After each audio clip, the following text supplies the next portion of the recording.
Area Schools Board of Education meeting. Hello? Hello?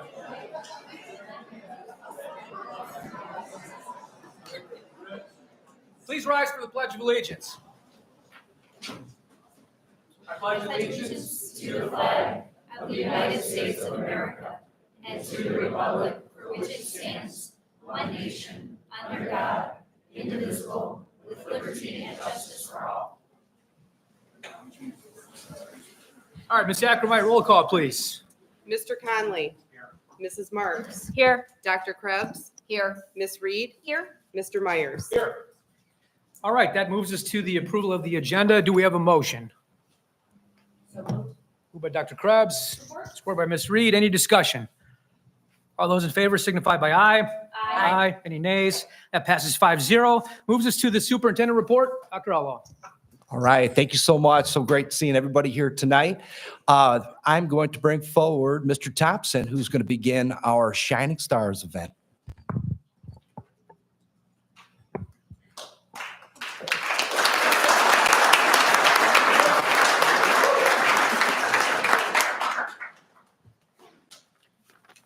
Well, good evening, Dr. Outlaw, and good evening to our board.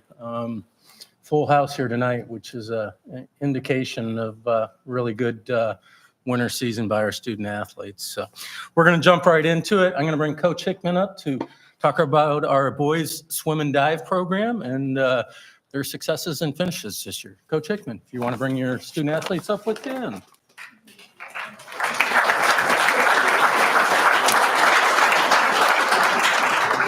Good afternoon. Can you guys hear me? Good afternoon. I'm Sean Hickman, boys varsity swimming and diving. And I just want to say we had a wonderful year. We didn't know how good of a year we were going to have because we graduated 8 really, really good seniors. But we brought in 8 freshmen who weren't quite as good as the seniors, and we coached them up, and they just did awesome. Partly because they had great role models and were led by some very talented athletes here. So I just have a couple to announce. The other ones are caught in their cars coming back from the eclipse in Canada and Ohio and stuff. So they're not here. But I have Bronson Chapman, Grease Kane, Mason Sazel, and Lincoln Hartman. Some of our, every single one of these guys scored at the state meet, and we finished 9th in the state and just had a great year overall. That's what I got for you. Thank you. Congratulations.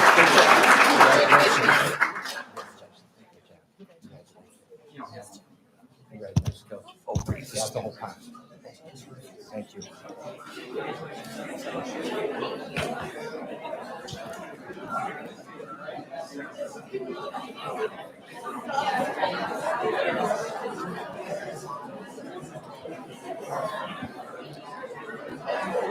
And just a quick call out to our student athletes and our coaches and our parents. At the end, when we move through all the winter student athletes shining stars, we'd like all the students to come back up front along with their coaches, and kind of started a new tradition, just kind of a big group shot of everybody after each season. So with that, we'll segue to gymnastics and Coach Richards.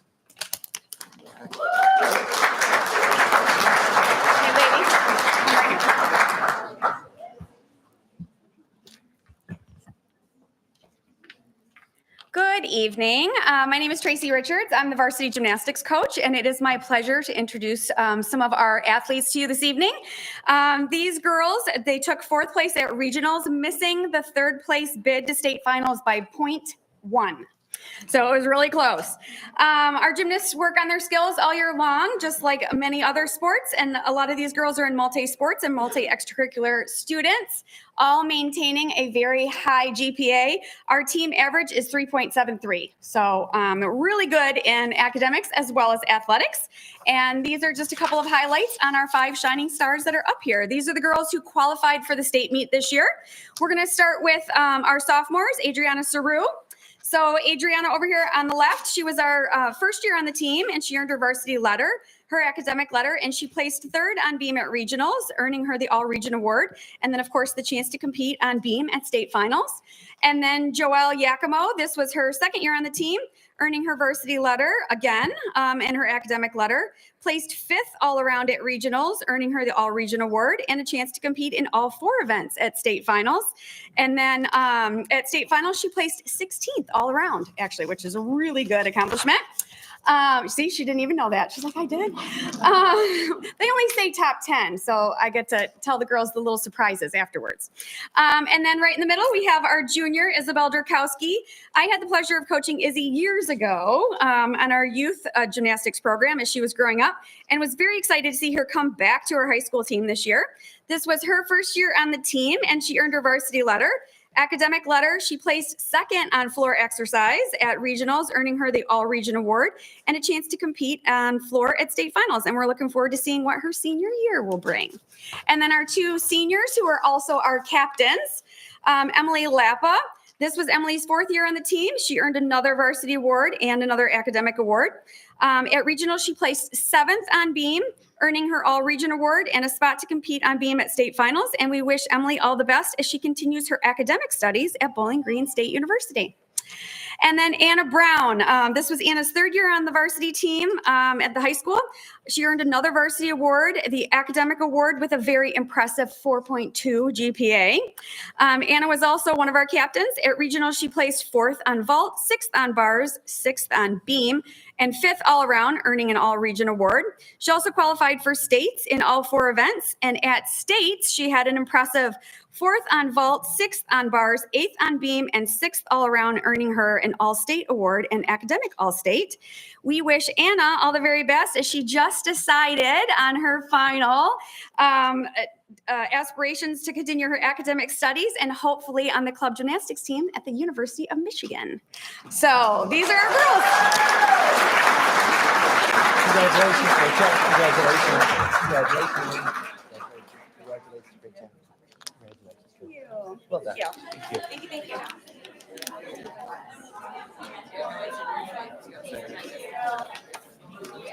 I see this.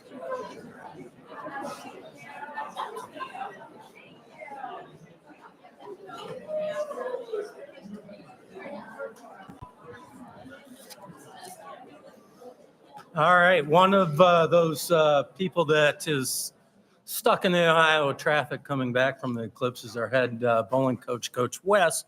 But Coach Coleman's going to come up and bring our boys bowling team with him to talk a little bit about their season, which I can tell you they built off of last year and really a fine year this year and finished really strong. But I'll let Coach tell you all about it. Hi, I'm Coach Alan Coleman, one of the assistant coaches for the varsity team.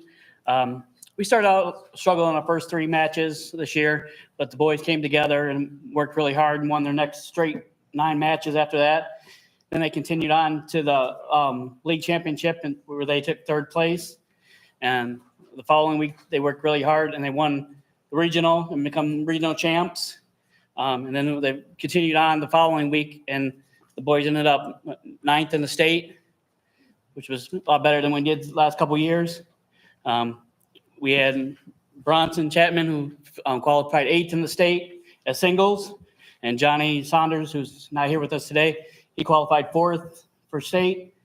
The team, they done really well this year. A lot of our team couldn't make it here, they had other stuff, and some of them were stuck in traffic. But we have here today, we have Bronson Chapman, Jackson Alexander, and our 2-year captain, Joey Coleman, who has decided to continue his studies and bowl at the Trine University. And that's our bowling team for this year. Congratulations. Good job. Good luck. Good job, Coach. Good luck.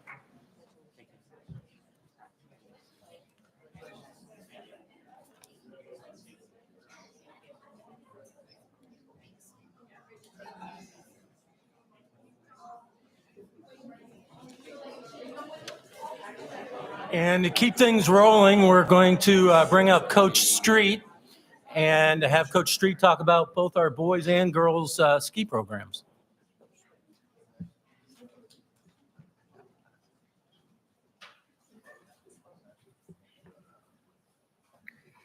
All right, I'm going to talk in here. Does this work so you can actually hear? Make it a little louder. All right, so this is kind of a crazy year when we look at how our ski teams went. We have, as Brighton High School, had more teams represented at the state meet over the last 15 years than any other school in the state. So pretty cool. And these girls carried that on this year with their team, taking our team with our team captain down there, Vivian Flynn, took the girls team to states again this year where they finished seventh overall, which is a fantastic finish for them this season. On the boys side, we had 2 boys qualify. You got John Popov and Eric DeKaiser. He's the young one, he's the older one. Popov is also one of our captains, and he had a great season finishing first team all-state. So, boys, girls, great year.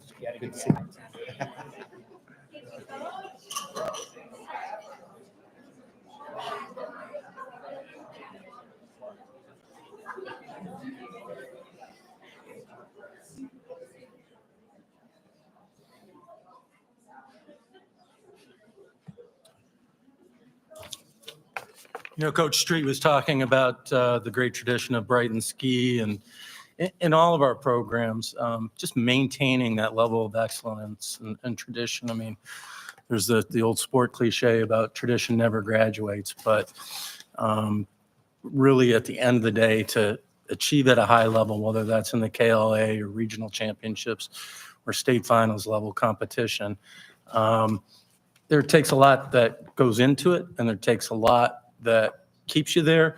And if you slide off a little bit, it takes even more to get back. This next program's achieved a lot of success in the last 20 years in Brighton athletics, but serving notice that more good things to come for Brighton wrestling. So I'm bring up Matt Wisniewski, bring up his girls and boys, and talk to you about this year's wrestling season.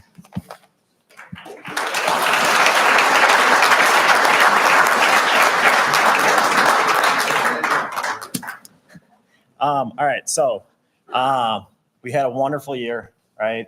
This is the first year we made it back to team state since 2020, which if you don't know much about wrestling, that means you're top 8 in the state, which is really cool. Regional champs, and then all these young men and women up here were at least state qualifiers, right? We've got senior Zach Knapp, who was a state champ this year at 165 pounds for us. We've got Sabrina Noss, who is probably going to go down as the most decorated Brighton wrestler ever, winning her 4th state title this year. Our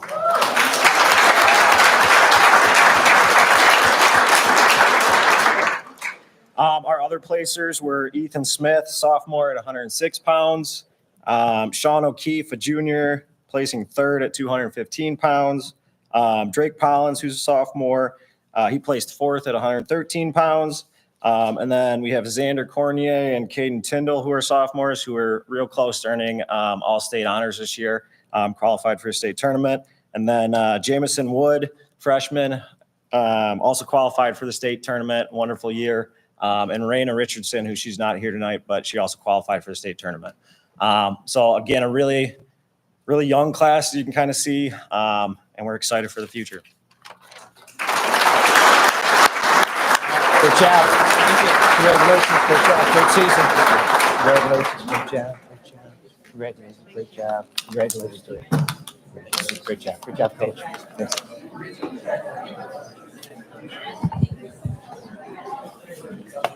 Huge our picture. It's going to be we're going to have to film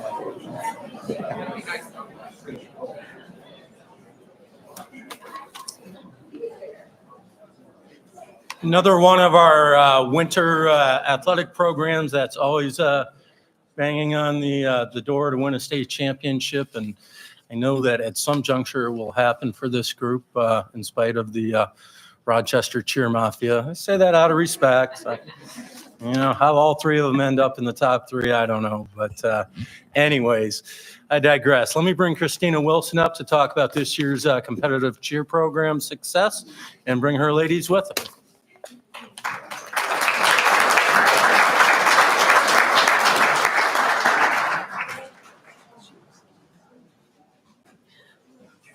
Yeah, we have a whole crew coming. Sorry, lots of kids. There we go. Oh, we had some injuries this season. Sorry. First, I want to thank the board and everyone for having us here this evening and recognizing these incredible athletes. We had a great season. We worked really hard from August all the way through March, had some really big goals, made it back to the state finals and finished 6th at the state finals, which was really an impressive feat because only the top 8 Division I teams make it to state finals each year. We also were the KLAA champions this year, which was really exciting for us to regain that title back. Not only were they victorious in collecting trophies, but we also set 2 new school records. In round 3, 321.4 is the highest the school has achieved, and a total score of 791.2 is also the highest that the school has achieved. So we're pretty proud of those new records that were set. We were led by 7 incredible seniors, 4 of which were our captains. Probably more importantly than the athletic aspect is the academics. We were an all-state academic honorable mention team, and we did have 3 individuals that were academic all-state with a 3.8 GPA or higher. So we had a great season, lots of ups and downs, and it was awesome, and they came through. They worked really hard. So your competitive cheer team.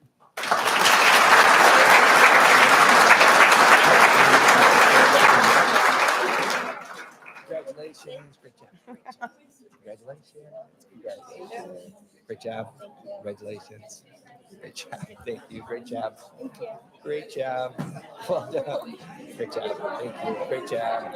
Great job. Well done. Well done. Great season. Congratulations. Congratulations. Congratulations. Congratulations. Congratulations. All right. Great job, coach. Congratulations on all state coach year too. It's the best. I love it. Sorry. I forgot to get.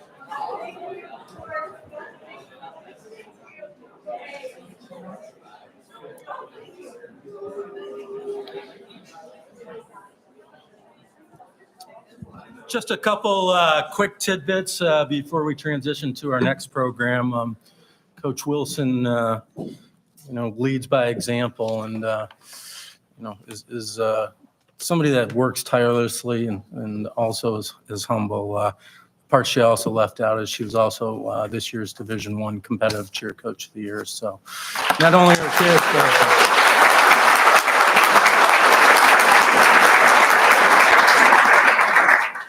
but another program that year in, year out during the winter season always represents Brighton Hockey. So Kurt Kavisto, and please bring your team up.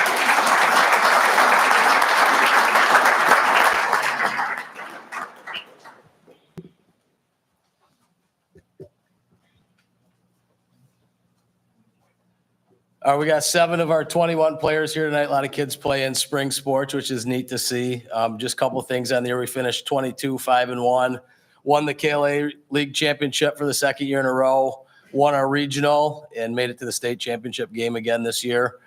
We had a number of guys be first team All-State. Cam Duffin, he's not here. He was named to the All-State Dream Team, as well as being first team All-State, along with Lane Petit.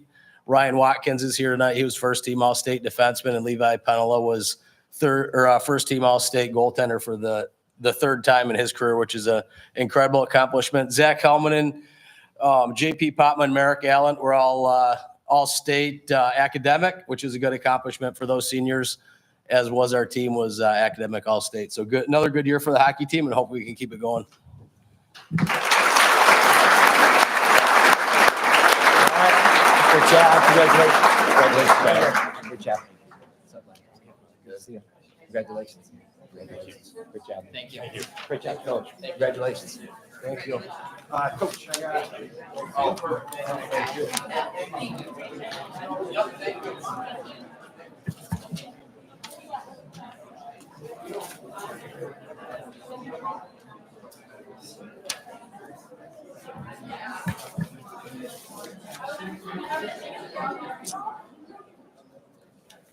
So we've got one more program to bring up. Before we do that, you've heard a number of our coaches talk about not just performances out there in the fields of play, but also in the classroom.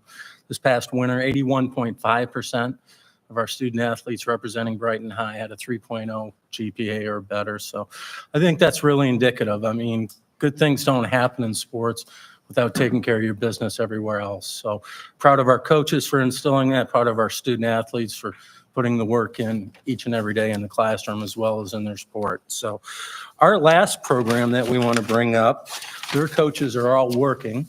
It's not Eclipse related. But ladies and gentlemen, I'd like to bring up our Brighton Pom and Dance program.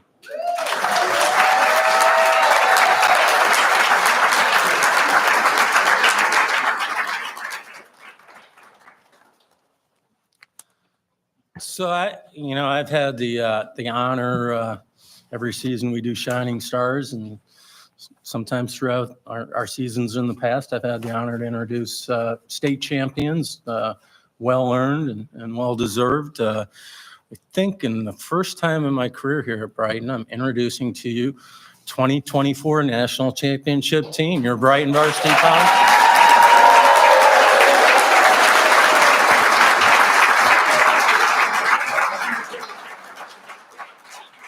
So they brought home the national championship from Orlando in the large schools team category and finished runner-up in the Pom category. So it's a very hectic and busy 2 days that, when you go down to Orlando and the Disney World thing. And but all the days and long mornings in August and September and October and November and December.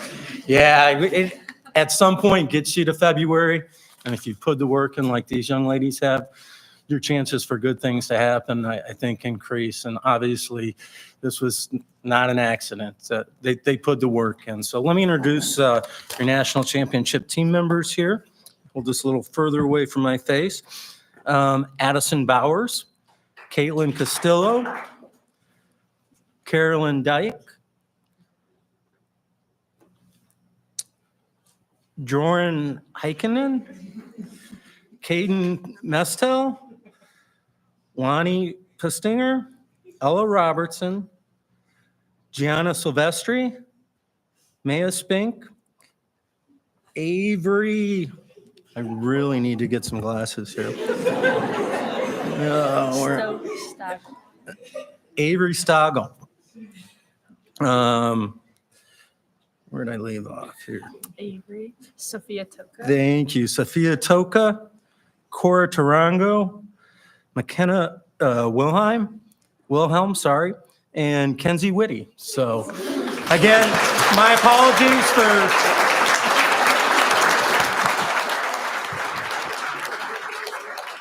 needing some glasses, but congratulations, ladies. Well done. Thank you. I love it. Congratulations. Great job. Congratulations. Congratulations. Congratulations. Can I give these to you? Yes. Yeah, congratulations. Thank Great job. you. Congratulations. Thank you so much. Congratulations. Congratulations. All right. Great job.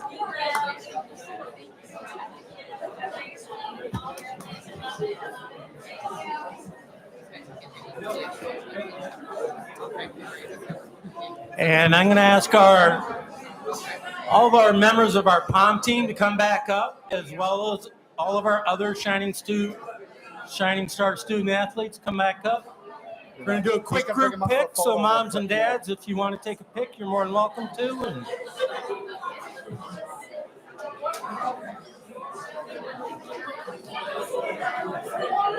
I got to do a bigger font.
As we wrap up, how about another round of applause?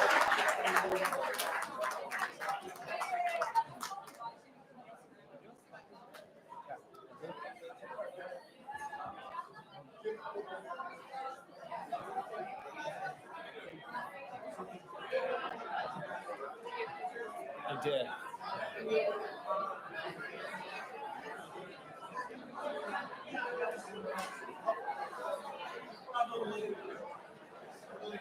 I was thinking like before they all came up.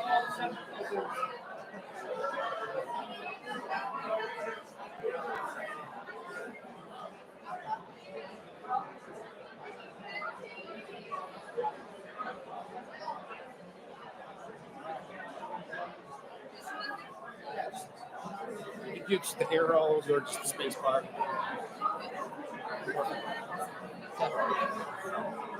Once these guys all. Gosh, it's like cleared out. Now no one's here.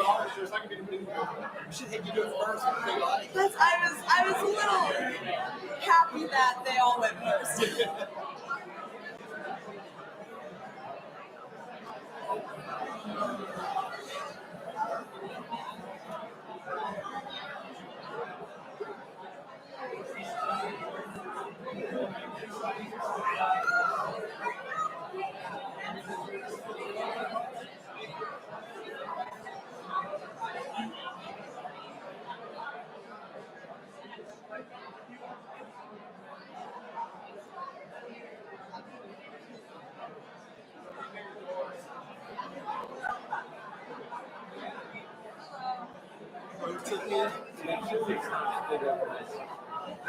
That's smart. I think mine is definitely at least double that.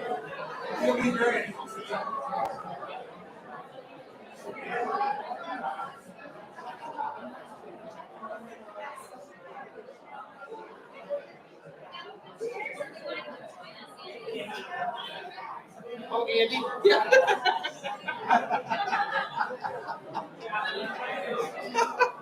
I think he's running.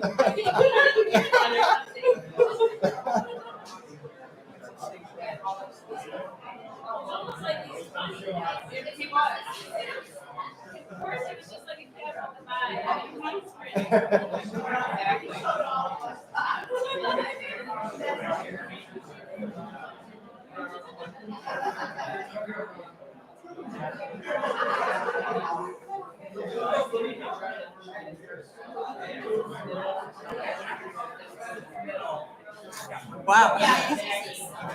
That's crazy. Okay.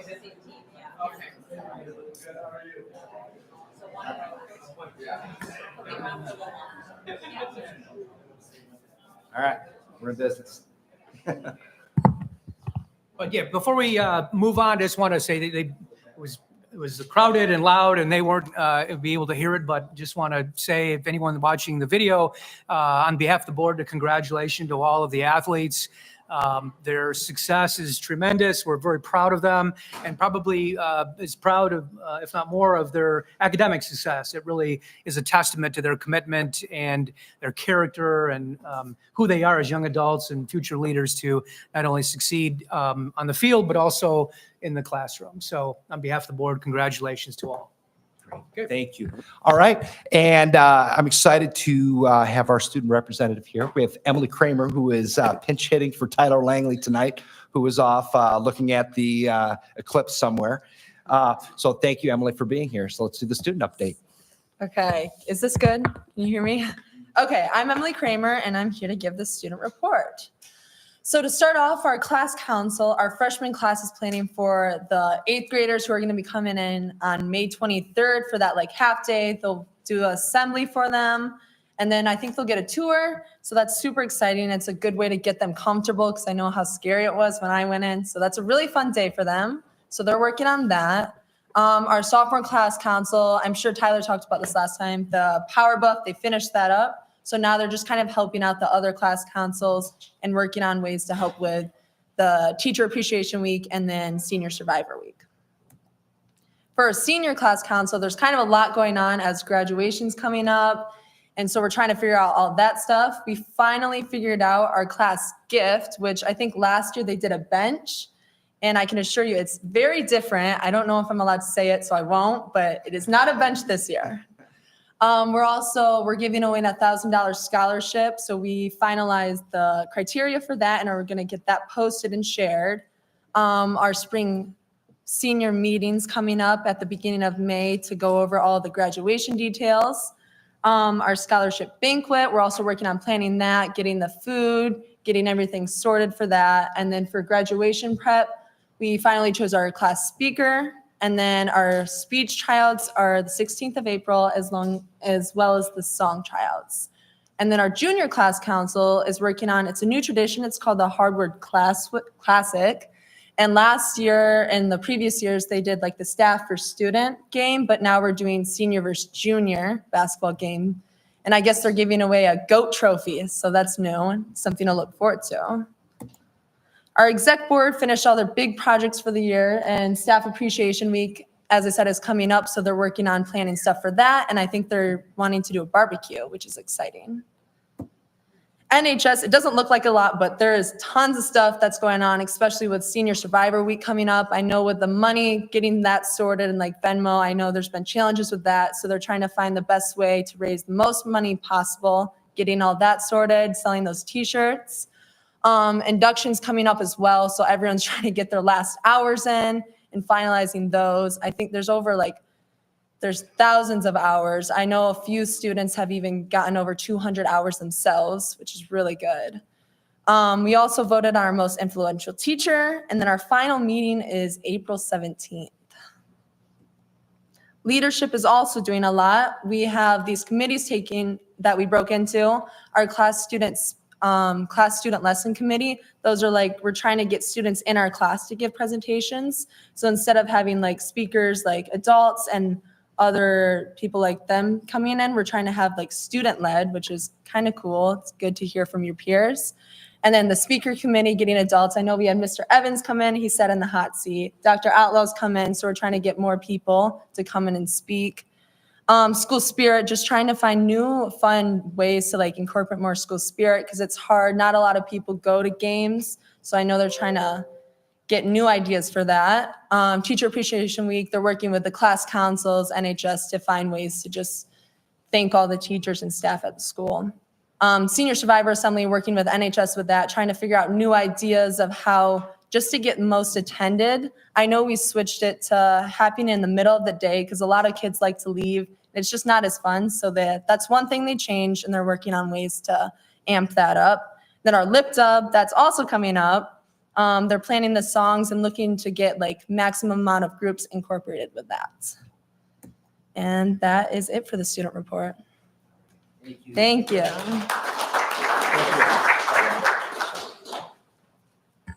Okay, next up, we're going to have Mr. Jones is going to come forward to give a high-level look at the 24-25 budget and 5-year operational planning. Okay. Thank you.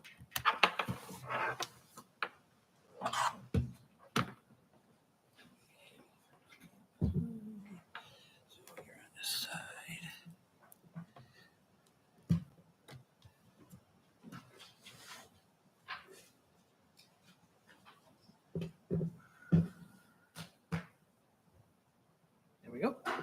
All right. Good evening, everybody. So now as we're in the last quarter of this year, school year and fiscal year, we just put together, or you just approved a couple months ago, our amended budget for this year. And so this is the point in time where what we want to do now is look at what we call budget planning, where we want to start looking towards the future. And we want to look high level, what trends we're seeing, so we could start to set the table to work on how we're going to address those trends.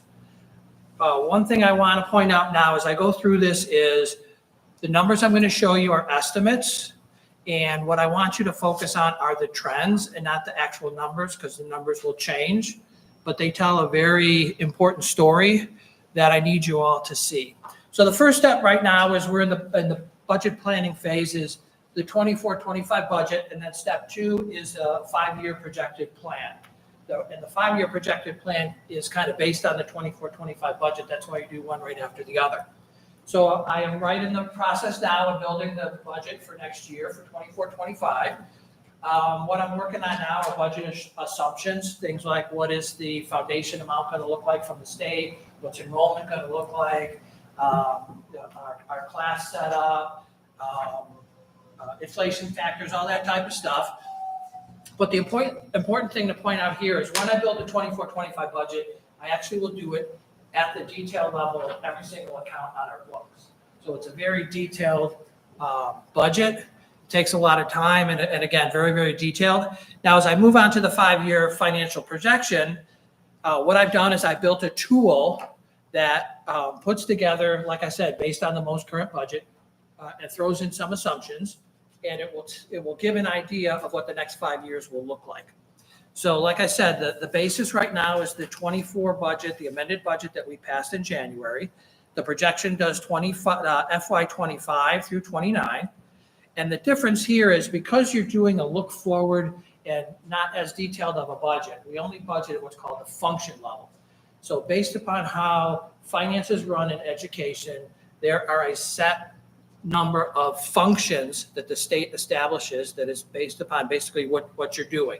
Whether it's curriculum-based, whether it's athletic-based, whether it's administrative-based. And so what we do is we budget at that level because we're not interested in getting into the details. We're interested in getting into the trend. Okay, the other thing that it provides is because we build in all these assumptions, we can use it to do what I call what ifs.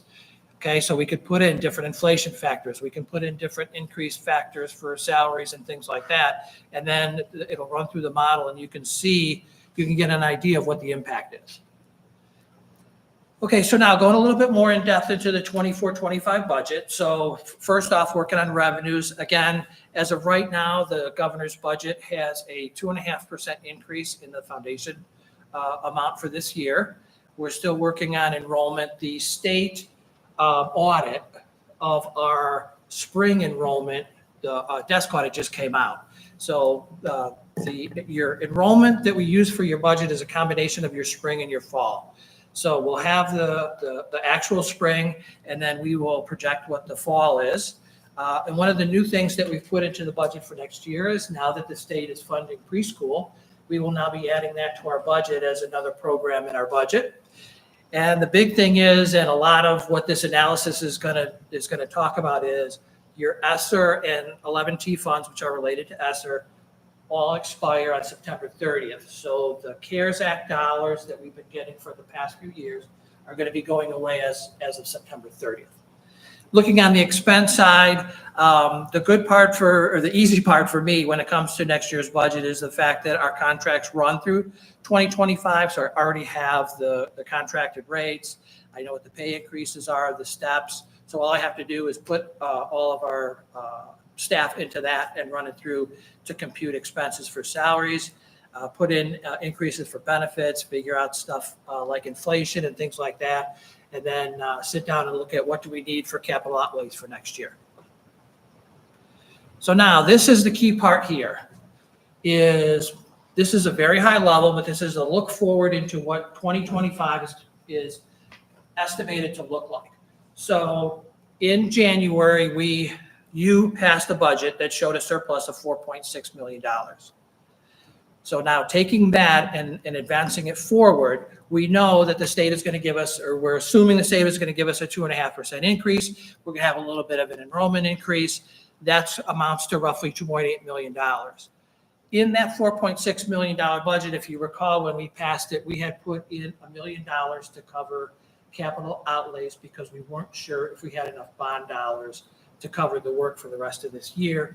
We don't need that next year, so that comes back to us. So that's a favorable impact. On the other side, the unfavorable impacts, the number one thing is we will no longer have $3,684,000 worth of 11T dollars. Those dollars were applied to legacy salary and benefit costs in the district that will now have to be funded by state aid revenues. Salary and benefit increases, these are all based on contract, they're just about $3.1 million. And estimating a 3% inflation factor, that'll pick up our supplies and purchase services by about $576,000. When you put all this together, our $4.6 million surplus that we have for this year that we're estimating next year looks like $1.1 million. This is now our new norm with the federal dollars going away. This is why it's important now to start doing our financial planning, looking into the future. So now looking at the 5-year projection, again, very high level, assuming that the state remains at a 2.5% increase each year, a modest property tax increase at 2% a year. Enrollment, we have put together enrollment projections over the next 5 years. Those show an increase of about 1.2%. Expenses on the bargaining unit side, contracts expire in 25. So what I've done is I've just kept the same increase looking forward because that's the best I have right now. I can estimate how benefits are going to go up. I kept a 3% inflation factor. And then I have to look at, we've put together what we call our capital plan, which is all the items that we need to fix over the next, and actually we have extended out about 10 or 15 years, but I use those numbers to put into my projections for the next 5 years, things like what we need in IT to replace. Buses, we need to get new buses every year. We have to replace some of our turf fields. We have to repair some parking lots, things like that, all built into the projection. When I put that projection together at a high level, it shows me about the same thing over the next 5 years. Our surplus is right around that $1 million. So we're gonna stay steady there. And it gives us a fund balance. Currently, we're projecting to be at 17%. We are looking at the end of 5 years. If this does happen, it will be at about 20%. So what now is the second piece of this, which is the capital planning. So now we see what our operations are gonna do. And we know that once we go down to this $1 million level, we don't have excess funds every year that we can put back into capital. So we have to do that through what is known as capital planning. So the first thing is, let me fill you in on what's our current financial state. So good news is over the last month, both Moody's and S&P, the bond rating agencies, increased our rating by 1 step, which is very good. It's based upon the financial strength of the district, and it will mean a little bit better interest rates if we were to go out and do any type of debt. We are at a healthy fund balance of 17% right now. And again, like I said, annual net revenues are not projected to be able to be strong enough to fund project costs. So there are 3 options that are available for us to fund capital. Sinking fund, a capital projects fund, and a new bond issue. And that's why we're putting together the workshop for May. And we will bring in our bond advisors, and they will give you details on what are the parameters and timing and things like that for the capital planning. So finally, to sum up, what are the takeaways? Our current financial status is strong. Okay, FY25 experiences what is known in the financial world as a fiscal cliff. Ours is nowhere near as drastic as what a lot of districts are facing with their ESSER dollars going away. When we look at our fund balance, we are in a good place. The target with a fund balance is to be between 15 to 20%. The state average is 20%. We're currently projected to be 17 at the end of this year, and if our 5-year plan works out, we'll be at about 20% after 5 years. And this is what is known as your rainy day fund. You want to have a substantial, strong fund balance because we know the state will have times where they run into financial difficulty. The foundation is not going to go up 2.5%, things like that. We're going to have reserves in place in order to cover that. And then again, as we'll look at in May, there are plenty of financing options available for the capital needs of the district. Questions?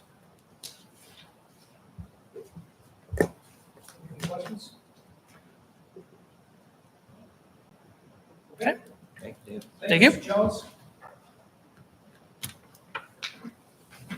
That's it. Okay, that concludes the superintendent report. Moves us to the call to the public. If there is anyone here this evening that would like to address the board, this is your opportunity to do so. You will have 3 minutes to address the board. It's not a question and answer. The board will not be providing any responses. Our protocol is to fill out a card at the rear of the room, deposit it in the box to the left of the board table. When I call your name, you will be given the 3 minutes. When there is 30 seconds left, Dr. Krebs will give you the yellow card indicating the 30-second warning. And when your 3 minutes is up, there will be a red card that will conclude your time. It appears there's only one card. Jason Ringette.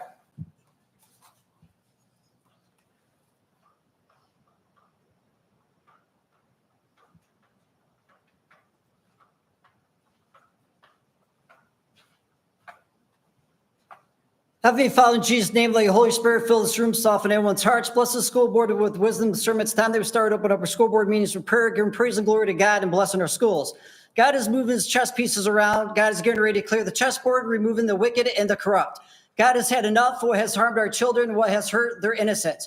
We all need to get our lives right with Jesus and repent for our sins. President Myers, has investigations ever been held holding staff accountable for having LGBTQ, safe space rainbow stickers posted up within the schools and staff giving out gender pronoun surveys to our school kids, which violates Article 1, Section 26 of the Michigan Constitution? It's unconstitutional schools to have discrimination, give preferential treatment to certain individuals. Can this school board take the lead and fire all staff? However, Push wants DEI effective immediately. DEI stands for discrimination, exclusion, and indoctrination. President Myers, just curious why you gave the largest golden parachute pay raise to the superintendent of Brighton Schools history, taking it upon yourself to negotiate a $1.4 million contract with Dr. Outlaw by yourself. Also, did you also let the public know if he gets fired for any reason, he still gets $1.4 million payout? This sounds pretty reckless and irresponsible. Also, stop stalling and making excuses. Release all Title IX investigations to the public. We need transparency. Did you take it upon yourself with other administrators to negotiate the biggest union pay raise within Brighton Schools within the last 20 years? Did this negotiation happen behind closed doors with the teachers union? Giving them millions of dollars in the pay raises without including all the school board members to negotiate the new contracts for teachers. If you did, are you 100% certain that these actions will not put Brighton Schools in a deficit and put teachers' pensions in jeopardy? Do we at least have 80% financial funding to meet long-term debts and other financial obligations, guarantee that none of our awesome teachers will be laid off, nor hiring freezes within the next 10 years? Were you and your union clever enough to protect our teachers' pensions, making sure that there were no financial shortfalls? Were nice pay raises included for our awesome teacher assistants and parapros, including retirement benefits? Also guaranteeing that you will not be asking taxpayers for a millage increase because you and the union might have been reckless and making this deal. Look at the UAW, have long-term pain for short-term gains on their new contract. Sure does give appearance that there is no accountability nor fiscal responsibility standards by you and the union negotiating contracts. The 4 school board members who voted to keep the teachers union in the high school, you're either 100% for our kids or you're 100% for the unions. You cannot have it both ways. Actions speak louder than words. Sure does give an appearance that y'all care more about the unions. We need warriors and not cowards who will stand up against the special interest groups and the unions. Board members who voted to let the union have an office in the high school. Just curious, in the future, will the union be supporting the 4 of you in your future election campaigns for the Brighton School Board? Also, the union supporting the 4 school board members, will they be supporting your family members or any of you for public office or political positions in the future? Remember, God wins. God bless y'all. Thank you. Okay, that concludes the call to the public portion of our agenda. Moves us to the for action portion. Item A, regular meeting minutes of March 11, 2024. Do we have a motion to approve the minutes as presented? Moved by Ms. Reed, support by Dr. Krebs. Any discussion? All those in favor signify by aye. Aye. Any nays? That passes 5-0. Moves us to item B, BHS cafeteria flooring. Mr. Jones, Mr. Jacobs, who'd like to start off for us? So we had some cafeteria flooring failing, some VCT failing, and I was asked to find out why. I was asked to take a concrete sample to make sure the concrete was strong enough. The concrete came back. at 8,020 PSI for the old concrete, the older part of the cafeteria. The newer part of the cafeteria came back at 5910 PSI. We didn't have a spec for the concrete. I asked Jason Lindout to help me out with that. He said a standard concrete floor such as this or cafeteria is probably around 3,500, so we're plenty strong. So that's not the issue. The other question came up was moisture in the concrete. I brought with me John. He's a certified installer for cone flooring and for Nora flooring, and he can fill you in on a little bit of what tests they got to do for Nora flooring to certify the floor. John?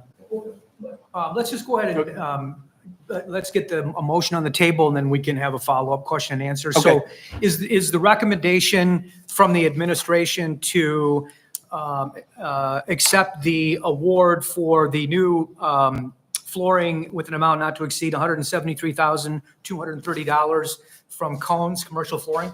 Correct. All right, so do we have a motion as presented? So moved. Moved by Ms. Reed, supported by Mr. Conley. All right, any discussion? Just for purposes of clarification, the proposals that, for which we received bids were for the 2 millimeter and the 3 millimeter thickness, and the proposal is for the 3 millimeter thickness, That correct? is correct. We went with a 3 meter because of the weight of the cafeteria tables. We thought it would hold up better.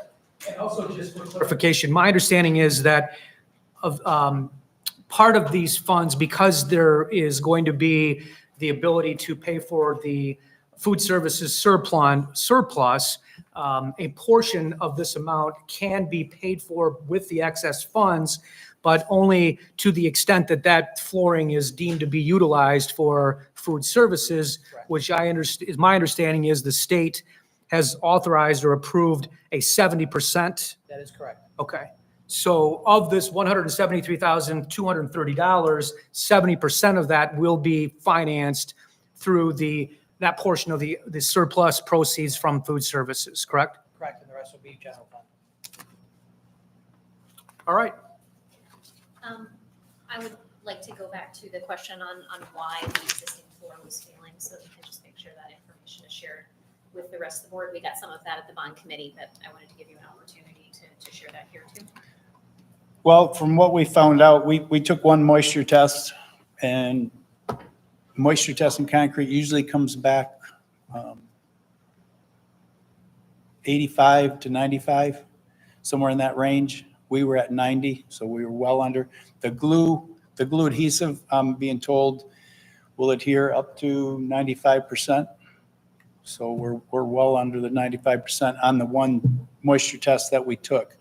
Part of NORA's requirements is to take multiple tests. Is it every 1,500 square feet? 1,000? Every 1,500 square feet, they've got to take a moisture test, along with some other tests that they also have to take. So we will know after we take the test if there's any issues whatsoever. But from what I'm being told is anytime you chip a VCT tile, if it's not replaced right away, and with the mopping and any water that gets under that, it'll continue getting under, popping the tile. And plus, that wall used to be a glass wall there. With the sun shining through, that would add to the issue. But there's multiple things that could have caused it. But from what we found out, there's no reason to not proceed with the Nora flooring. And the existing tile that's there is pretty old, so the state we're at is probably more wear and tear from the age of that tile. Correct. Thank you. Okay, any other questions? Okay, all those in favor signify by aye. Aye. Any nays? That passes 5-0. That moves us to item C, the dividing wall replacement for Spencer. Mr. Jacobs? Yeah. So on the folding partition, we've been struggling quite a bit trying to find a part for it. Huffcore was our partition. Yeah, so this item was tabled from before because of a question regarding the, whether it could be repaired or have to be replaced. And So before we get into the details, Mr. Jacobs, as I understand, what is being proposed from administration is that we pursue, that the fix still be pursued, but if Gardner Vos cannot furnish and install if the repair cannot be accomplished, that we accept the award, the bid from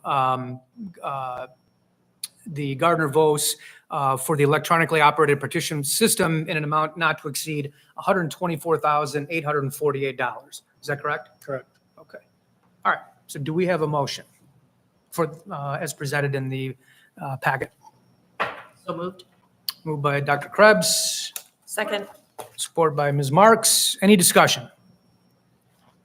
Well, so, obviously, when we were here last time, Scott, there was some uncertainty regarding whether they had the equipment that would enable the fix versus replacement. So can you just give us an update as to what has transpired since then? Yeah, so what was the problem or the issue with our existing door is it's got a motor and then it's got a drive box. The gears in the drive box are all stripped out and they can't be fixed. We have looked for several different companies. One company told us the last minute that they could get the part. They bought out Huffcore.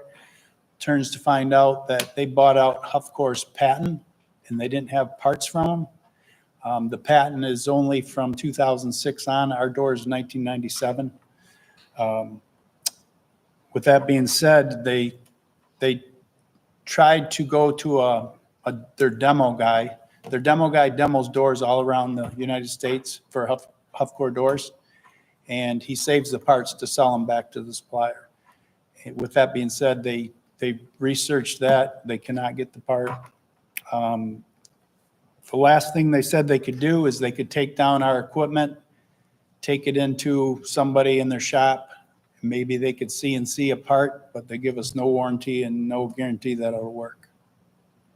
So I just don't feel in my mind that we want to spend the money, hourly money, to have them try to do that, and then the door fail in a couple months or 6 months or whatever. So they can't get the part. So is there a recommendation from the administration at this time that instead of continuing to pursue the repairs, we go forward with ordering the new door? Yeah, I think I think approving this tonight with the conditional, I don't think it's a bad idea to give these folks a little bit more time, a few more days to explore this, tailor fit.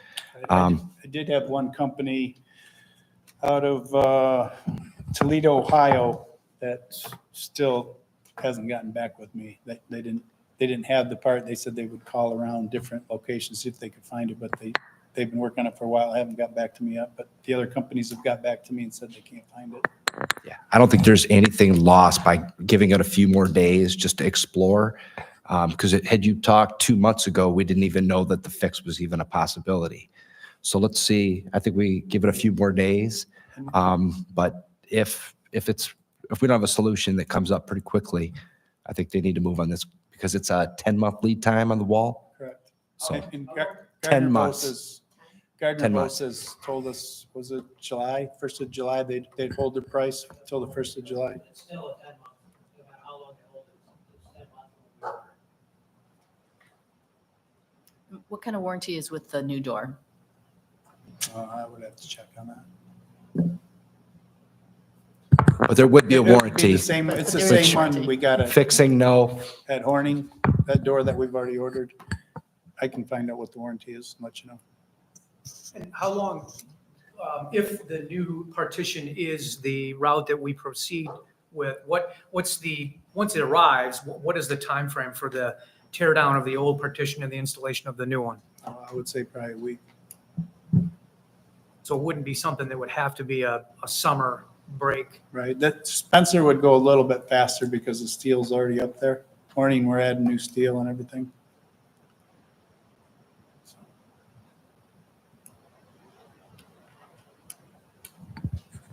Any other questions or anything? Well, I guess my only concern is it's kind of, it's kind of loosely worded in terms of, because it sounds like there's different options, or there could be taking it apart and building, a CNC part, which comes with its own risks or potential benefits. I guess I'm just not sure if we're defining it with enough parameter as to what constitutes an acceptable fix. Without which then the contingency portion of the motion would kick in, where we would say, okay, we're going to go forward with the replacement. So, I mean, are we, other than just leaving it up to the discretion of the administration, just setting an end parameter? I just want to make sure the administration has the right direction from us as far as the parameters. Sure. This is fine, or, we're going to be back in 2 weeks, and, this could be tabled and voted on in 2 weeks. I mean, 2 weeks isn't going to make a big difference in a 10-month, with a 10-month lead time. So, whatever you would prefer is great. For us, I think we're looking at it, and I think the feeling is we're going to have to do this full wall replacement. That's, Scott, am I correct on that? That's, as of right now, that's what we're looking at. unless somebody But he's going to try for the Hail Mary pass and see if I mean, if the board something. wants to pursue seeing if they can build something, I mean, that's just a cost if it works. Nobody knows. I mean, they're saying they won't guarantee it, and they don't know if they can do it or not.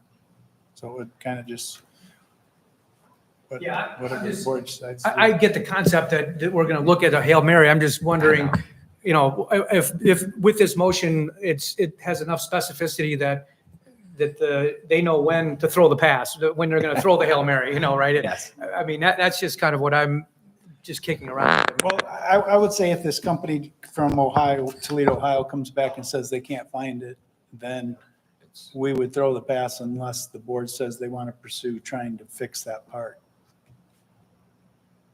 Okay. I'm comfortable with that. Yeah. Yeah, I don't know that I'm comfortable with trying to CNC something that we don't know will work and doesn't have a warranty.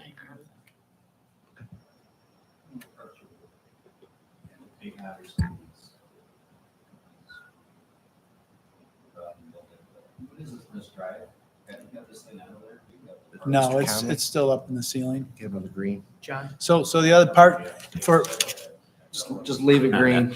Yeah, so anyhow, but you haven't pulled it down yet, but they know the drive is broken and the gears have failed. correct. It's a right angle drive most likely. So it's a little gear, looks like a ring and pinion. So those parts are not commercially available anymore, that drive system. That's correct. Tufcor went out of business. They moved their company to Mexico and then they failed and they're out of business. So a company called Quickwall, they bought out the patents for Tufcor, but their patents started at 2006 and on, so they can't even, once they start making parts, the reason they did that is because they could only build walls up to 8 foot, and with the patents from Quickwall or from Tufcor, they could build walls at 20, 30 foot. So, Hold up at Right. the end of the day. So that's because of loading, but so the point is though, you've, well, the wall is 27 years old. that's okay. They don't get used a lot. No, So they just gotta hold that weight, carry the weight. I don't know, you guys, it's a lot of money out of the general fund. This is the general fund expenditure. So nobody's torn it apart yet to really look at it. They just took a review of it and they know it doesn't turn right. the other gear.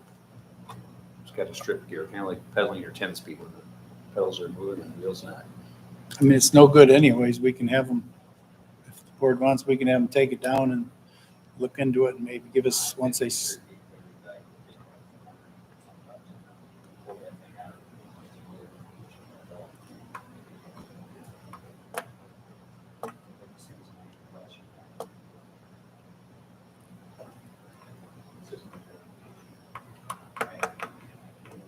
Things can't be built. But also, the other thing is typically industry uses a common part. And it sounds like this group engineered their own stuff. And that's possible. But typically a drive system that changes a direction would be. yeah, they just said it had to be gear ratioed the same as what's there in order for it to work. Absolutely. So it's going to come down anyway, right? Yeah. So maybe that unit could come out of there and take a look at it. Might be able to fix it because they do make a gear for it. I'm sure we would find. They have a hardness spec. They have all the tooth count. They could do something. If they fixed it for $15,000 and ran another 20 years, the wall's fine, right? Wall's fine, yes.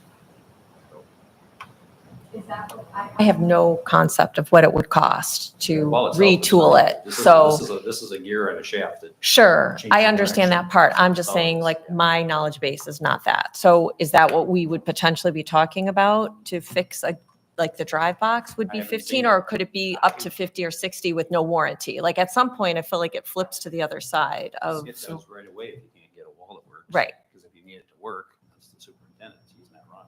You need something, you need your facilities to operate. And so we've gotten our use out of it. If you look at it that way, we can throw it out today and say it lasted this many years and do that. Just we're given a possible solution. So it got us thinking down the road, the possible solution, right? So I did ask that question Yeah. to them, if they could give me just a ballpark number on what it would cost to try to fix it. And he says, I wouldn't even know where to start. He goes, it could take a week, it could take 3 weeks, he said. yeah, essentially have to look, they have to take the whole thing. Yeah, look so at if the it, gears okay. are stripped down, they don't have the exact specs to remake one on a CNC, but they could come close, and then whether it would work or not, they don't know. So I guess, I mean, this comes back to the question I had about the way the motion is, where it says if repairs to the divider wall cannot be performed. And my question is, what is the parameter of that? Is it just if they can't get that part, then we've passed that threshold and we order a new one? Or does that component include taking it physically down, looking at the gearbox? And that's, we're trying to get, so that the administration has direction as to the efforts that we believe would be necessary to exhaust that particular condition. The other question. I'd vote okay on it if we did that and just took it down and did a review of it. If you can't do it, you can't do it, but nobody's looked yet, so. So Okay, we can do that. if the gearbox is removed, if the mechanical component, can it still slide manually? Yes. Yeah. Okay, so if we had The somebody. chain's disconnected right now. Pardon me? The chain has been disconnected right now, so we can pull it easy. by It's hand. been used manually all year, hasn't it? Pretty close. Pretty close. It broke sometime early this school year. There we go. So let's take that drive unit down with the motor on it. The goal is just take it out, get it on bolts. Have somebody look at it, see what their Well, best just opinion even is. come by and take a look at it. For you. Be glad to. And then we could support, I can ask the friendly board members here. I'd be glad to do that. So I think we're fine leaving the way the motion is drafted as is, with the understanding that the scope of that is going to entail taking the drive shaft down, taking a look at it, and then making the determination of if that's a fix. And if not, then the contingency of purchasing the replacement would kick in. Is everybody okay with that? Let's give it 4 weeks or something. Give it some, they'll take a little time to look at it, get it made if you're gonna get it made. Yeah. And get it quoted, and get it quoted. Yeah. But it'll be Yeah. way before the new wall will be put up. Right. Fix this in a month. Okay. Okay. All right, so all those in favor signify by aye. Aye. Any nays? That passes 5-0. That concludes the for action portion and moves us to the for future action. Item A, Troon policies. Mr. Anastasov? All right. So we'll get this moving. So I brought this up shortly at the last meeting. We are looking to update 11 policies. So normally with the Troon policies, they come out with their packet in July on an annual basis. However, with reviewing Troon's past practice, if there are certain elements that either the state of Michigan or MDE or something has put into effect, different laws that are changed that require a quicker movement on these policy changes, then they bring out these packets. So this one was the 11 policies. They're all revolved around the new recent changes that legislation has made to the items such as the Michigan Public Employment Relations Act, which we know as PARA, the State School Aid Act, and then the Revised School Code.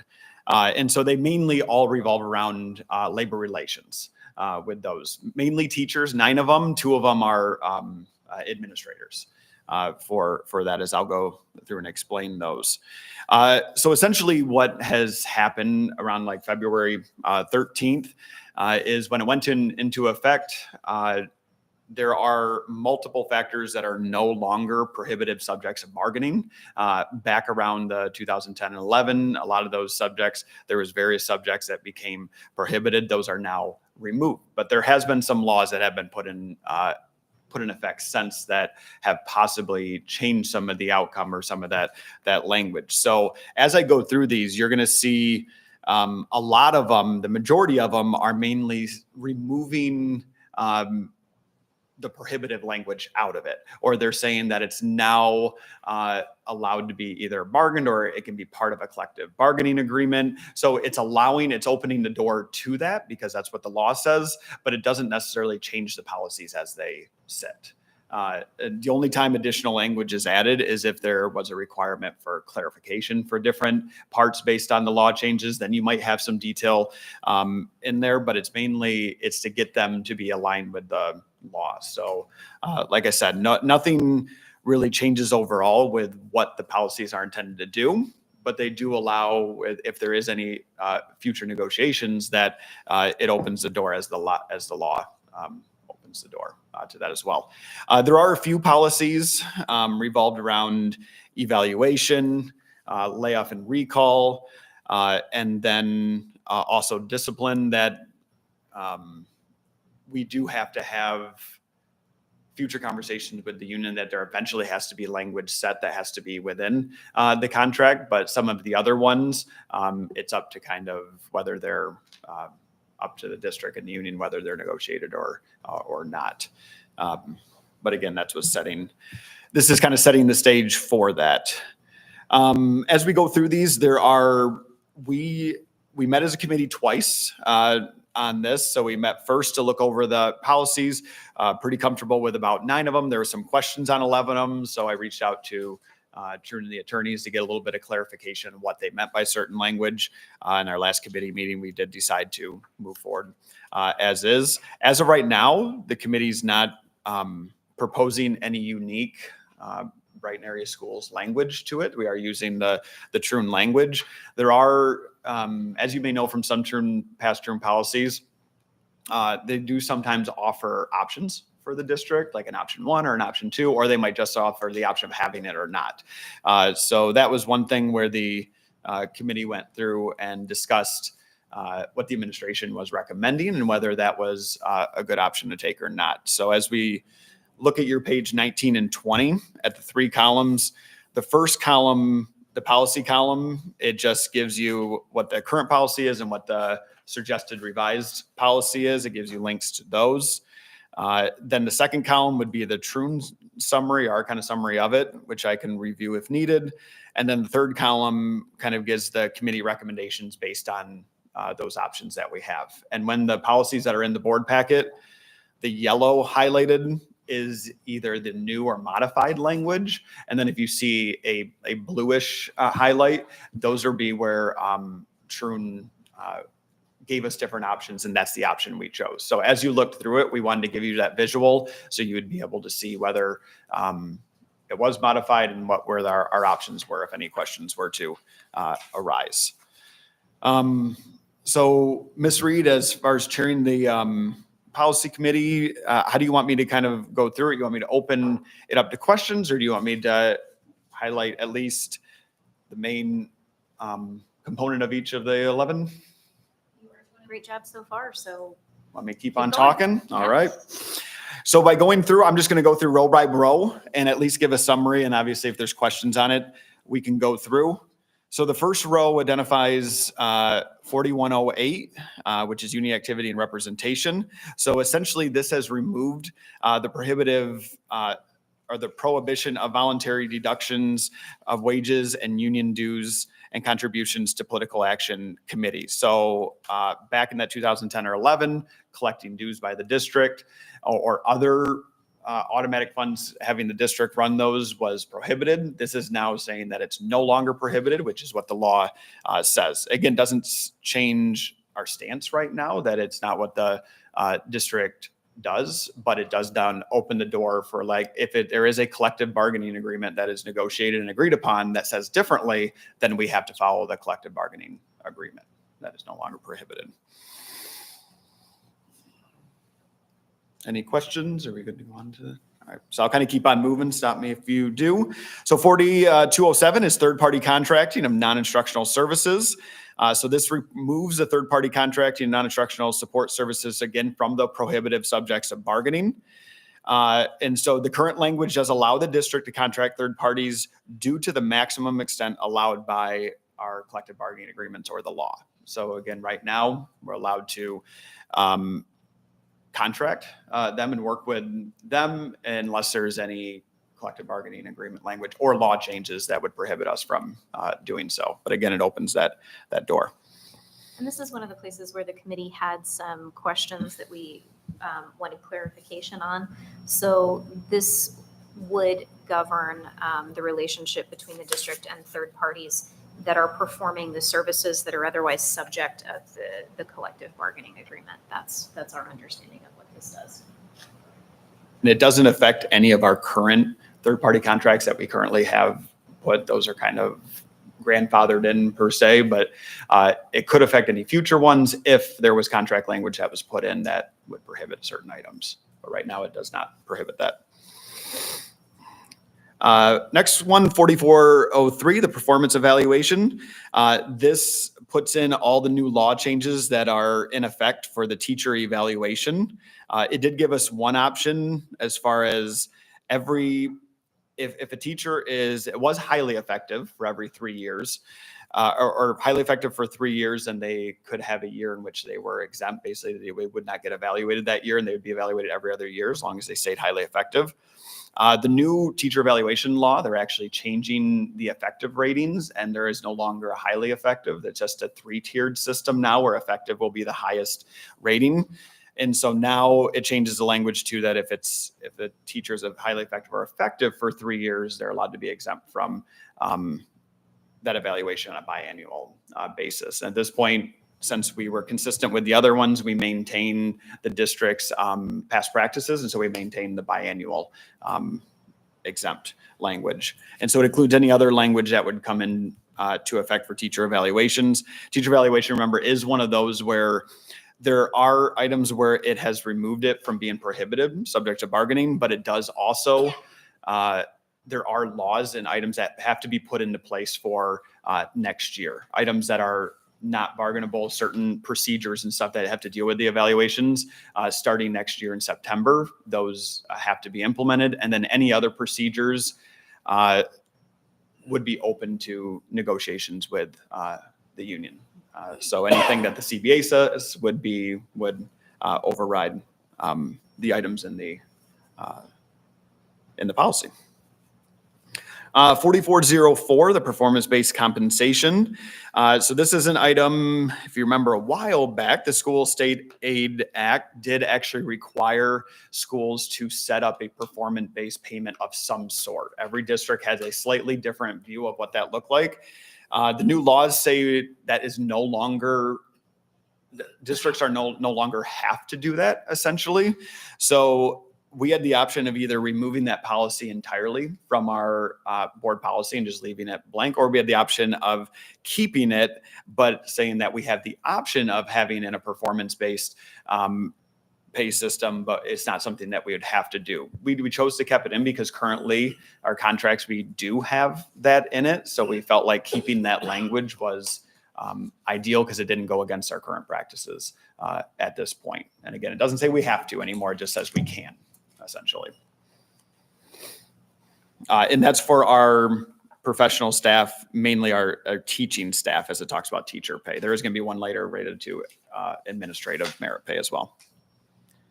All right, shifting over to page 20.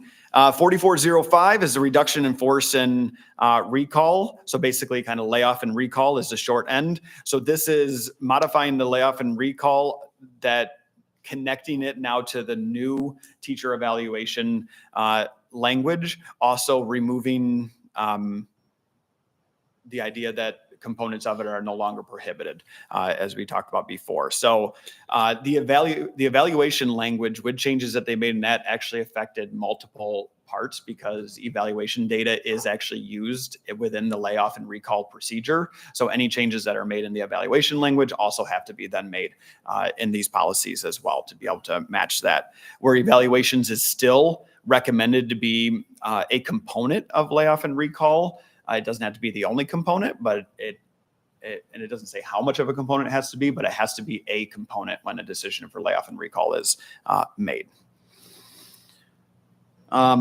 We did choose, as far as the options in the third column, we did choose, again, trying to maintain our current practices where there is current language in the policy that allows the board to implement a tiebreaker mechanism for reduction or layoff and recall if there was a tiebreaker. Essentially, the policy defines between evaluation and defines other components that the district would have to look at to, if there was going to be a layoff position and there's two individuals, that we would use all these criteria to basically gauge which individual would be laid off. So essentially, if you got down to it and there was a tie per se, this would allow the board to implement basically what a tie-breaking mechanism would be, which is similar to our policy currently.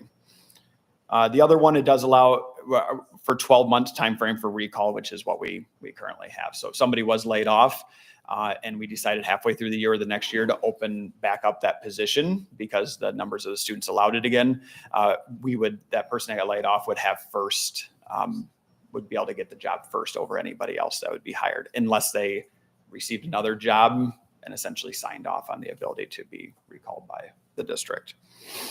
So again, we felt like keeping that similar was ideal.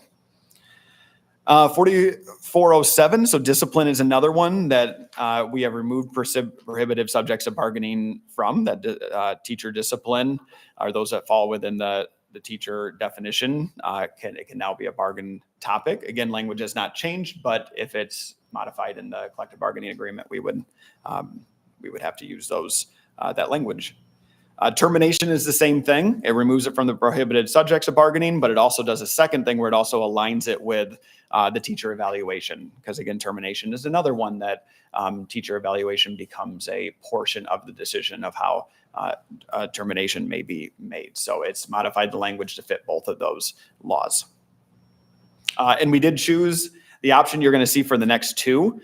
The law defines language. The Tenure Act defines language for any teacher that falls under the Tenure Act, certified teachers by the state of Michigan definition. However, if they're a non-teaching professional, which means they wouldn't technically fall under some of those, either the Tenure Act or through the certification, we're maintaining those where they would start with a probationary period of 5 years, and then they would become kind of the non-probationary afterwards, which is again our common practice that we have now, instead of maintaining probation or not having probation altogether as opposed. So for the next two, we've decided to stick with our common language that we currently have. 4405, the non-renewal. Non-renewals are a little bit different than termination. So a non-renewal pertains to a probationary teacher that at the end of a school year, you decide to non-renew a probationary teacher's contract. Termination would be with those teachers who are in tenure who cannot be non-renewed. So the non-renewal is adjusted to also match the teacher evaluation language as well. And as I said, the non-teaching to follow that probationary language of 5 years.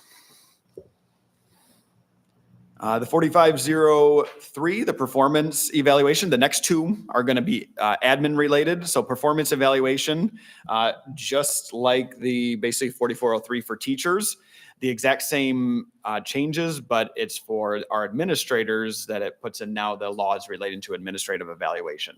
So there's also items that pertain to this that are also going to go effect in September without negotiating have to take place too, that are certain laws. And actually the admin evaluation has been increased with the components that you now do. It actually is becoming much more similar to a teacher evaluation type of format. So you're going to see in the admin evaluation, they take a lot of the components from the teacher evaluation law.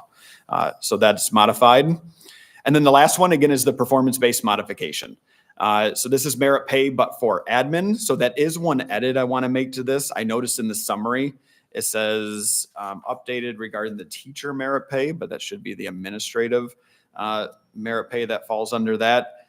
And again, we could have removed this policy altogether because it's no longer something we have to do, but we again chose to keep this based on our current contracts having potential merit pay components based into them. But in the future, those could be, you could negotiate one way or the other now without breaking the law that's in effect through the state of Michigan. So those are our 11. Any questions? All right, thank you. All right, that moves us then to item B, elementary counselors. Dr. Outlaw.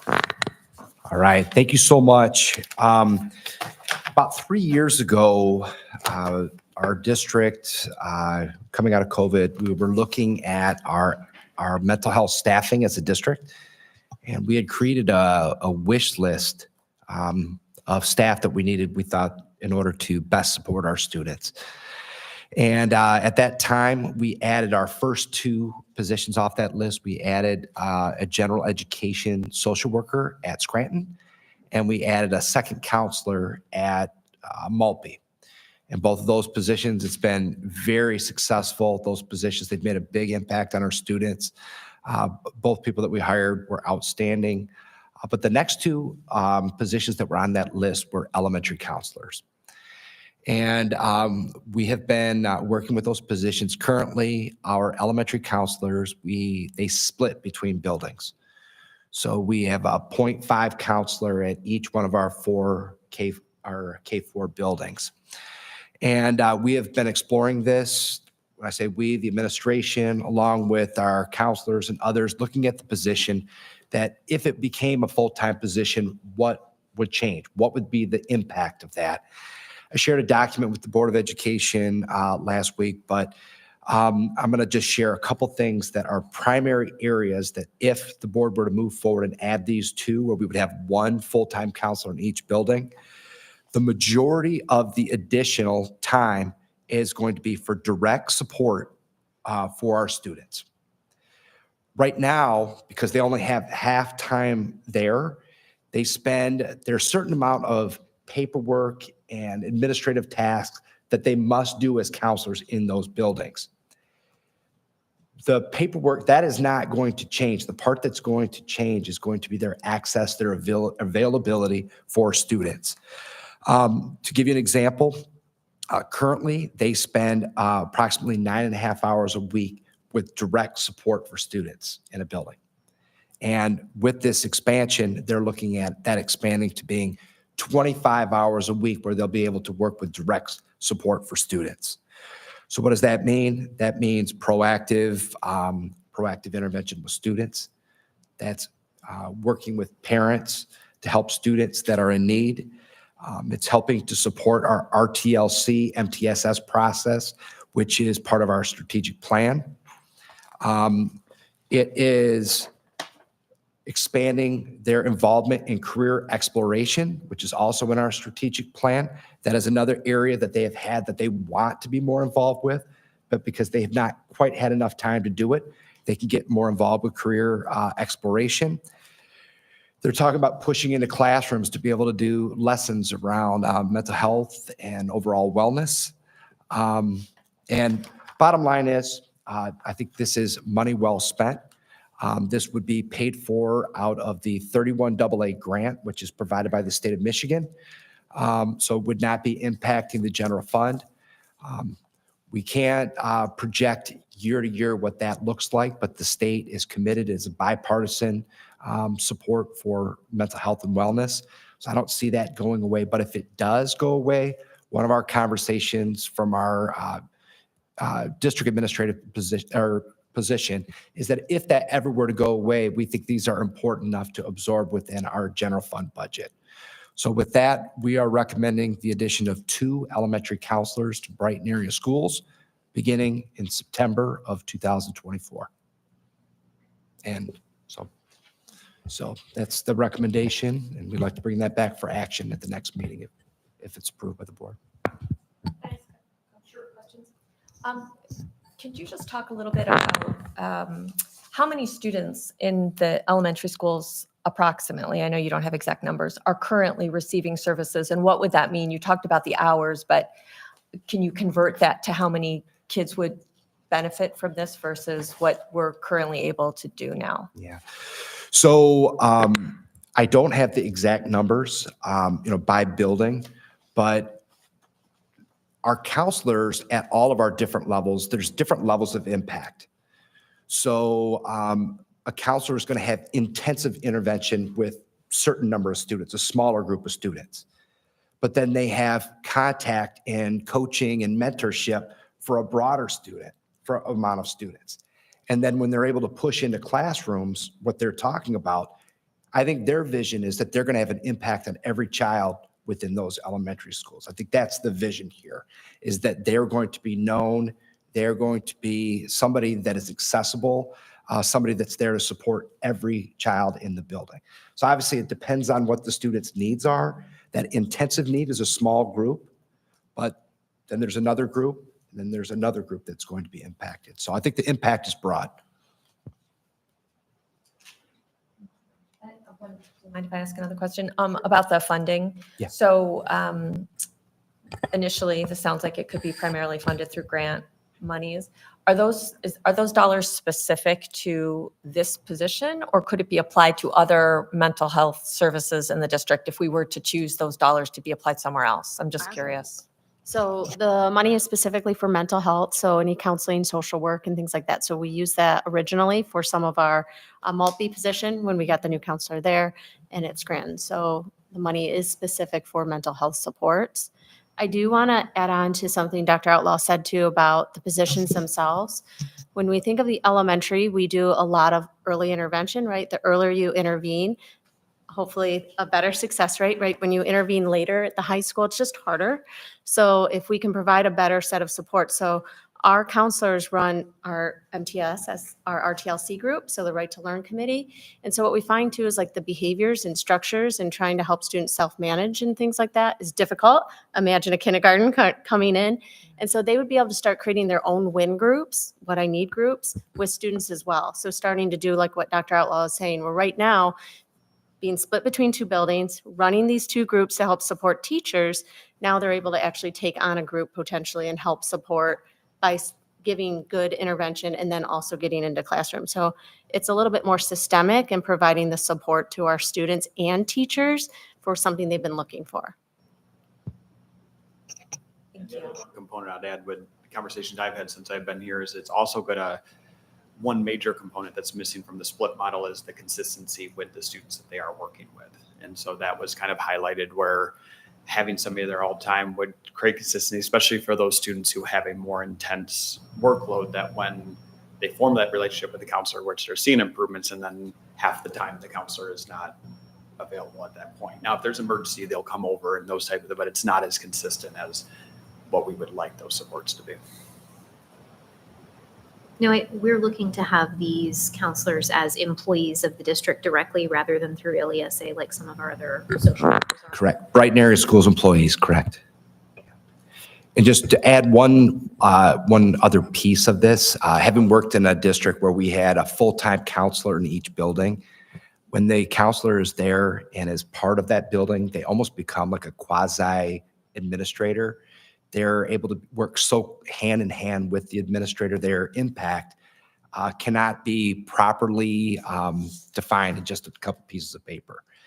They really can become even more involved with all aspects of the school, and they can really be an impact player in the building. So I think they're great positions. Do you mind? So background-wise, from an HR standpoint, these would be licensed social workers ideally, or what are you looking for, I guess?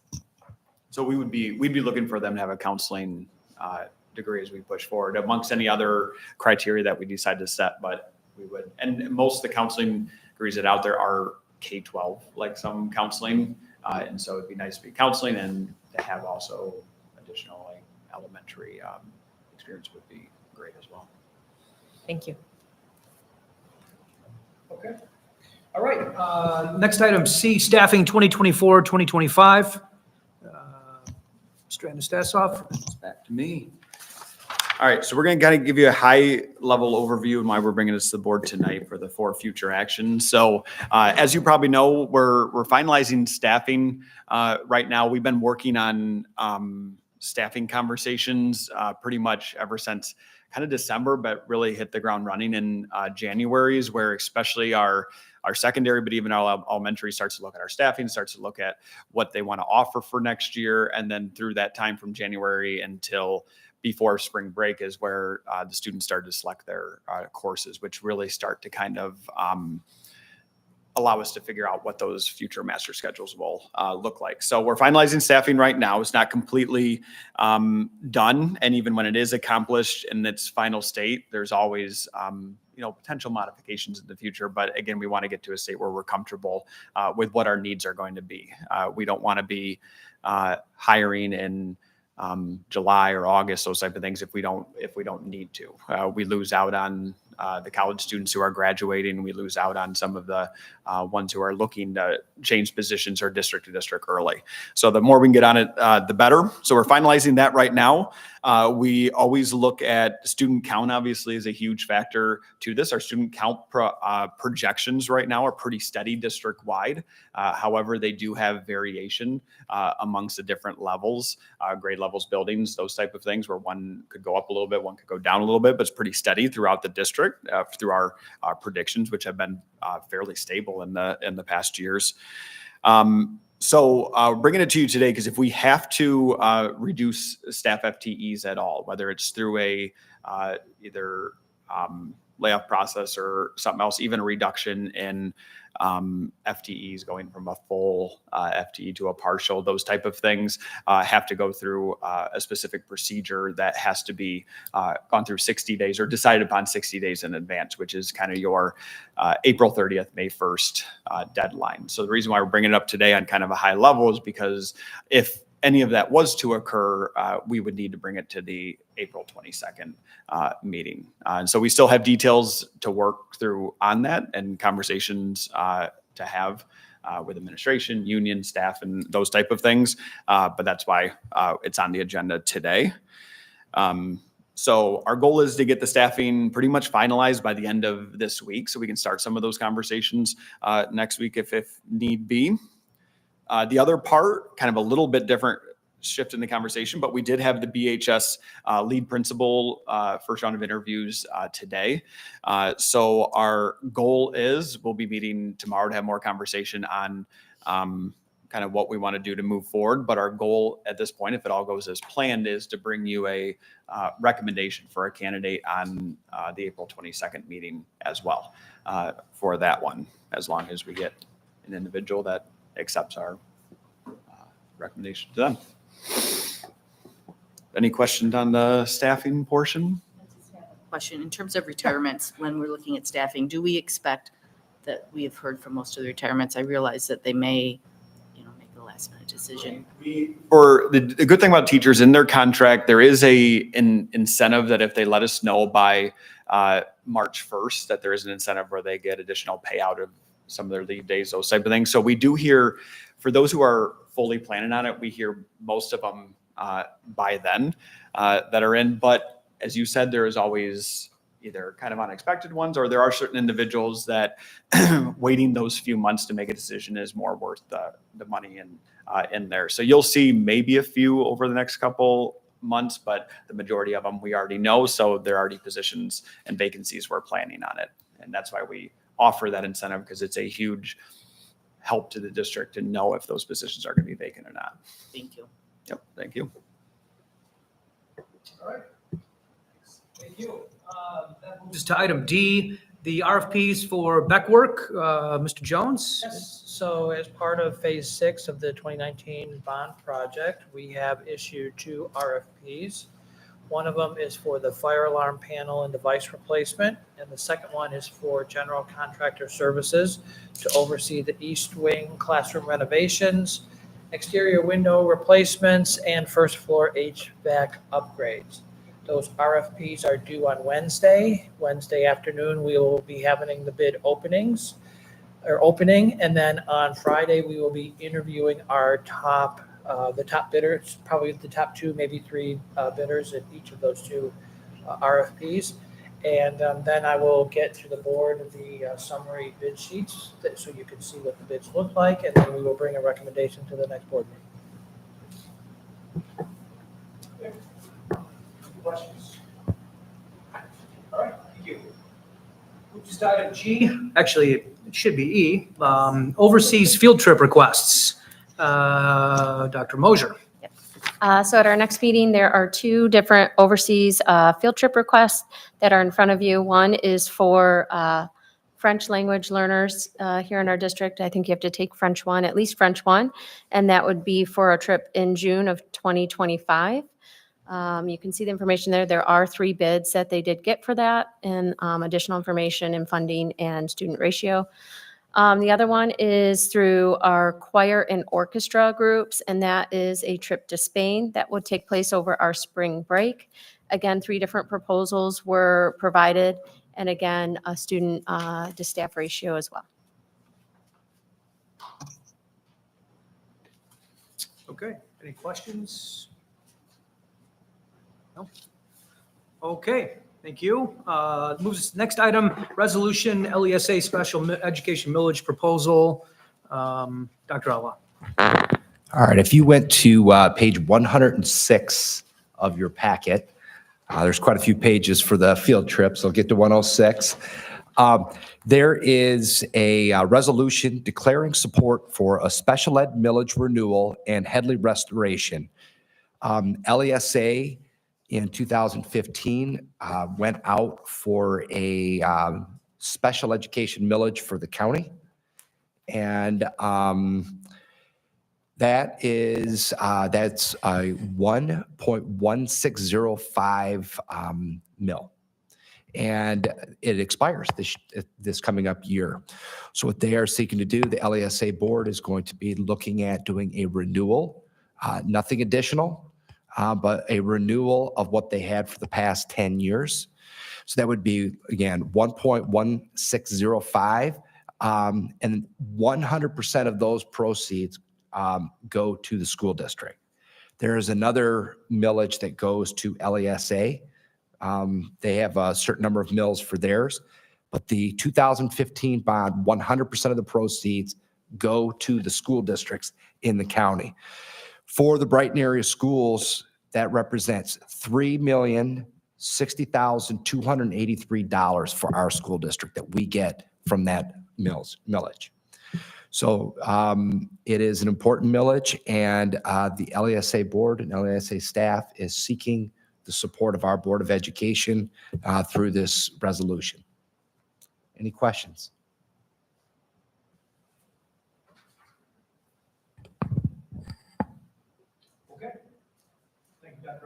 Thank you. That concludes all items on the for future action portion of our agenda and moves us to the board committee chair reports, community recognition. Anybody? It's okay. Dr. Krebs. Dr. Krebs. Okay. The academic committee meeting met in March, and we just got an update on a few topics. Talking about the school improvement update, curriculum review council atlas, which is going to be the curriculum source for the curriculum for the public that they can access. That's being updated. Michigan Merit curriculum, and updated the preschool. So it was a good, productive meeting. Good, helpful. Thank you. I can go ahead and go next for policy committee. It's pretty short since you heard about most of the work that we've done with the churn update.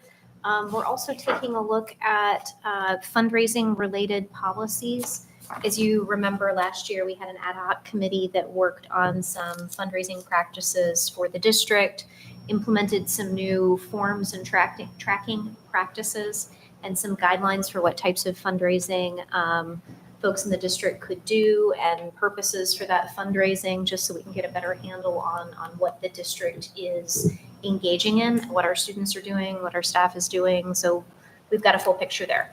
And the recommendation coming out of the ad hoc committee was to the administration to start putting that work into policy form rather than just in the guidelines that it lives in right now. So we took a first look at the recommendations from the administration. There's still more work to do to help move that along. So I don't think we have an exact schedule on when we're going to have that in front of the board, but Dr. Outlaw, I think the administration would like to have this completed before the start of the new school year, right? We've, our next policy meeting is on May 2nd. Yes. And then depending on how things look, perhaps a first look at the May 13th meeting by the full board, potentially, but it's all pending, so. And that's it for policy committee. We had a bond committee meeting, bond facilities committee meeting last week. We've basically covered in one section or another this evening all of the items that we discussed at the bond facilities committee meeting. The one thing that we haven't touched upon yet, we did review with Jason from Linhout, the Hilton, the status Hilton, and we got confirmation that the Hilton bathroom work will be completed over the summer before the start of the next school year. So we'll be on target for that. But yeah, otherwise, we've talked about all the other topics that we discussed and brought forward and in other categories this evening. So that's really it for the Bond and Facilities Committee. Anything else? The only thing I want to add as far as the recognition, we had all of our talented athletes and scholars here this evening. I would also like to recognize, I think since our last meeting, the robotics team experienced great success and will be planning to travel to nationals later this year to compete. So congratulations to, pardon me? So.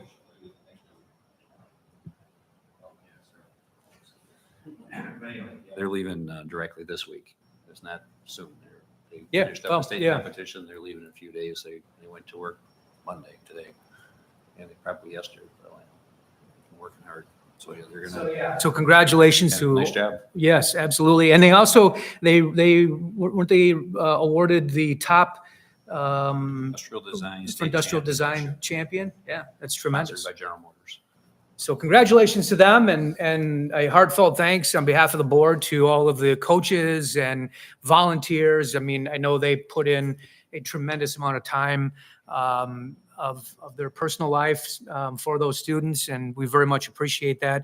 And the DECA team, I believe, they've had their competition since our last meeting, and I wanted to give a shout out to the DECA team and the success that they also experienced, and also have a great thanks to teachers and volunteers and everyone that's involved with that program. And obviously it's a very important program and, really impactful experience for those students and future leaders. And we commend them and congratulate them. And I just want to make sure that they also received appropriate recognition as well.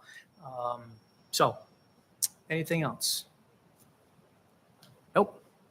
All right. Well, that concludes all items on our agenda this evening. Our next meeting is Monday, April 22nd at 7 p.m. And this meeting is adjourned.